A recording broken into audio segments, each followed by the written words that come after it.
What's up, guys? Just a short little FYI video here. So I bought some new Vtec solenoid gaskets and the damn thing still leaked on me. So anyways, my suspicions were it was a warped surface here. So just a little information, y'all don't always need these high dollar expensive machines to do some of this work.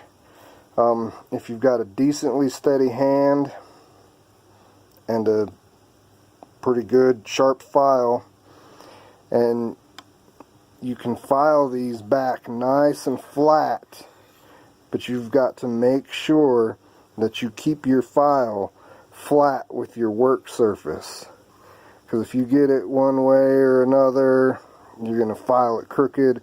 Or if you push too hard on this side, going to this side, you're putting more force on one side than the other, you're going to file it crooked.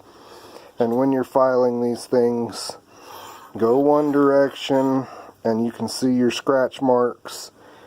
Do that for a little bit and then switch directions and you'll see your scratch marks, and you'll be able to see if you've got a nice flat evenly filed surface or not.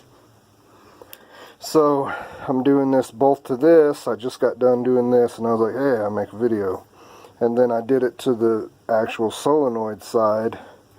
So now they should be nice and flat, almost perfect mating surface, so that I don't have any more gasket issues. And since I've got this off and I'm doing it, I'm going to go ahead and do it to this one too.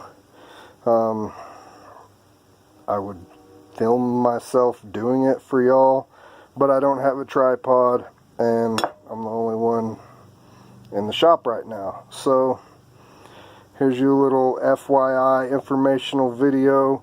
If you don't feel comfortable doing this, don't do it. Like, you've got to be pretty damn sure of yourself that you've got a steady hand and you can keep it flat, or else you're just spinning your wheels, wasting your time. Spinning ain't winning.